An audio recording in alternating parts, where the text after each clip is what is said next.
여러분 안녕하세요. 오늘 얘기는요, 땅심 농사 계속 이어서 전편에 이제 미생물 증식에 대해서 말씀드렸습니다. 오늘은요, 미생물 배양 미생물입니다. 제가 이제 미생물 사용이 우리나라 농업에 외국도 마찬가지 5가지 유형으로 이제 대표적으로 얘기했습니다. 이해를 돕기 위해서요.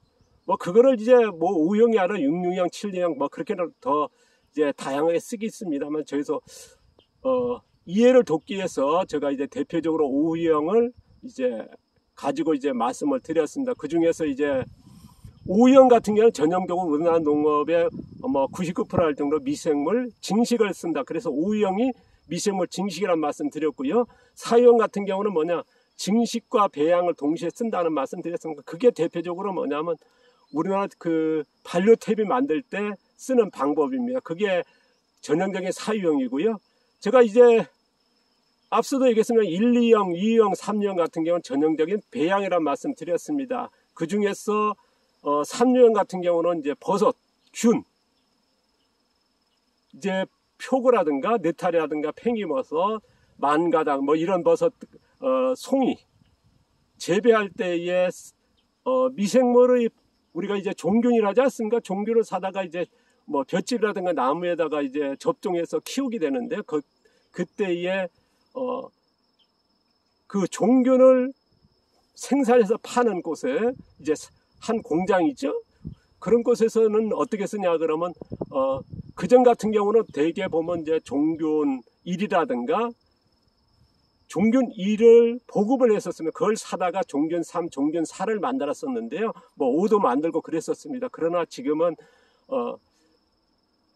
버섯 종균을 생산하는 곳에 보면 거의 돈을 들여가지고 어떻습니까? 무균실을 만들고 또 배양장을 만들고 그래서 이제 종균을 생산해서 농가들에게 판매하지 않습니까? 그렇게 하는 시설과 그 노력을 그렇게 왜 하느냐 그러면요,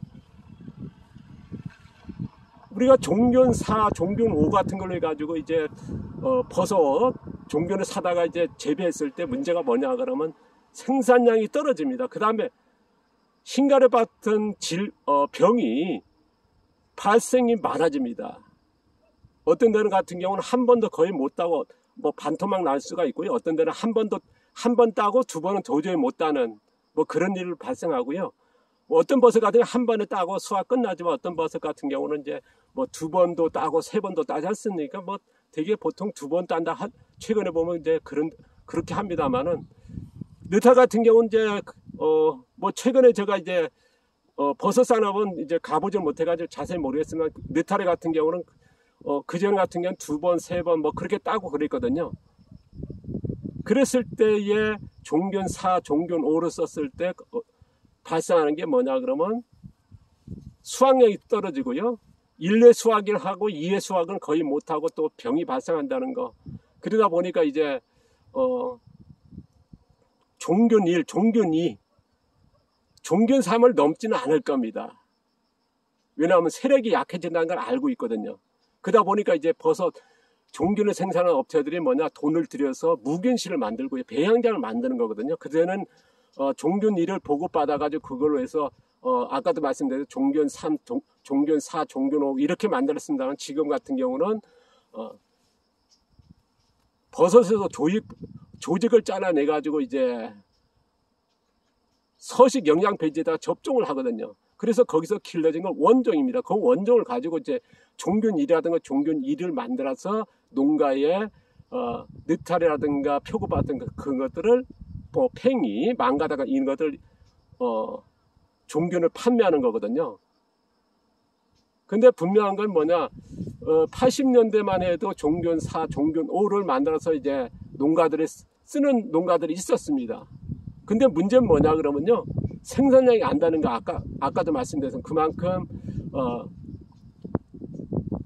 종균을 벗어났을 때 종균 2, 종균 3, 종균 4, 5 멀어졌을 때의 그런 차생력 이런 것들이 약해진다는 건 이미 밝혀진 거거든요. 모르겠습니다. 버섯균만 그런다 하신 분이 계실지 모르겠습니다. 다른 균들도 거의 같습니다. 아는 균도 있을지 모르겠습니다. 왜냐 그러면 아직도 미생물이 대해서는 우리가 이제 아는 거라고 하는 게 뭐 1%? 어떤 학자들은 5%라 얘기하거든요. 그 이내입니다. 그러다 보니까 아직도 이제 미지의 세계거든요. 하지만은 지금 나온 거를 이렇게 찾아보면요, 거의 그런 상태 되다 보니까 이제 제가 이렇게 화두를 꺼내는 거고요. 그래서 미생물 배양이라는 게 뭐겠습니까? 우리가 이제 서식 영양원으로 해서 서식 영양 배지로 해서 키운다는 거. 아까 O형의 미생물 증식은 뭡니까? 영양 배지, 영양적인 것만 해서 계속 숫자를 늘려간다. 요거는 뭐냐? 미생물이 가지고 있는요, 특성이 있습니다.